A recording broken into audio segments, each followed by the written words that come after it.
الگ پہچان ہے، ایک شناخت ہے اس دین کی۔ اسلام کی شناخت حیا ہے، اور حیا ایک ایسی دولت ہے جب یہ روحوں میں اترتا ہے اور من میں سماتا ہے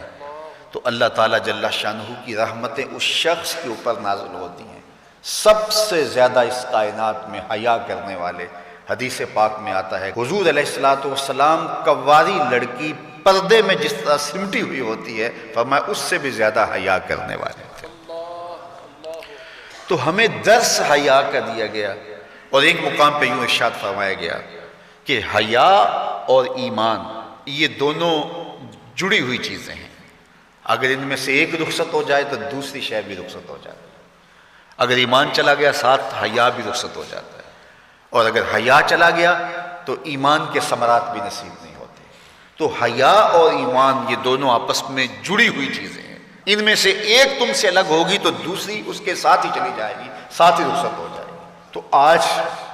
مغرب کی فکر کے حامل لوگ آج دلیلیں دیتے ہیں جناب پردہ تو آنکھ کا ہوتا ہے، پردہ تو جناب دل کا ہوتا ہے۔ میں کہتا ہوں دین کو تم زیادہ سمجھے ہو یا رسول اللہ کی اہلیہ سمجھیے؟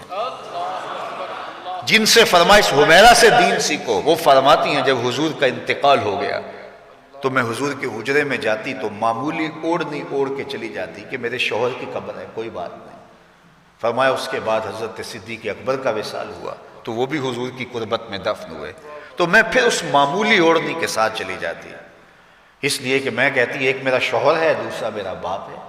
تو معمولی کپڑا لیتی اور میں چلی جاتی۔ فرمایا پھر حضرت عمر کا انتقال ہوا اور وہ بھی ساتھ دفن ہوئے،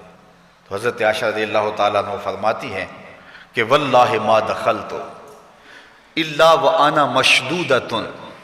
علیہ صوبی حیاء من عمر، کہ اس کے بعد پھر میں کبھی نہیں گئی سوائے اس کے کہ میں خوب چادر سمیٹ کے اور پردہ کر کے جاتی، مجھے عمر سے حیا آتی۔ تو جو قبر میں اتر چکے ہیں ام المومنین تو اس سے بھی حیا کرتی ہیں اور اپنے کو سمیٹ لیتی ہیں، تو کیا رسول اللہ صلی اللہ علیہ وآلہ وسلم پر وہی جس خاتون کی آغوش میں اترتی رہی ہے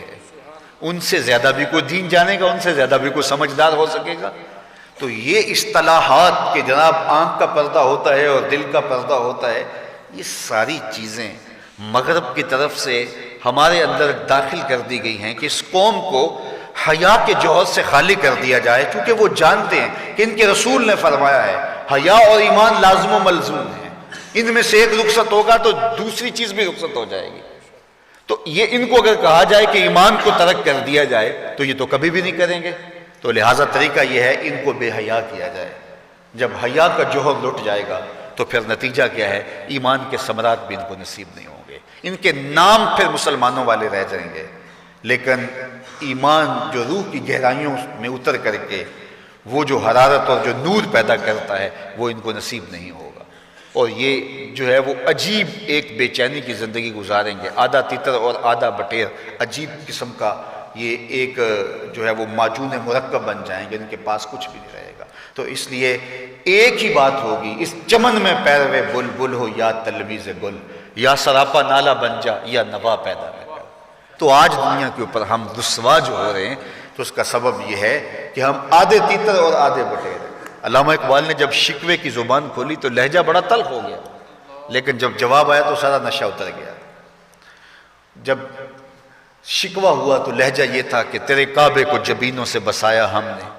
نوع انسانی کو غلامی سے چھڑایا ہم نے، تیرے قرآن کو سینوں سے لگایا ہم نے، پھر بھی ہم سے گلہ ہے کہ وفادار نہیں،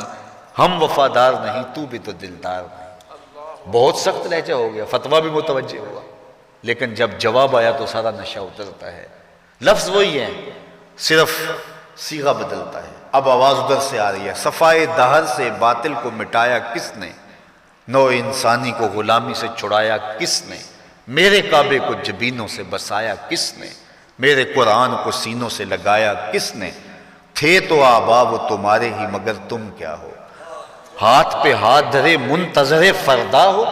ہر کوئی مست مئے ذوق تن آسانی ہے، تم مسلمان ہو یہ انداز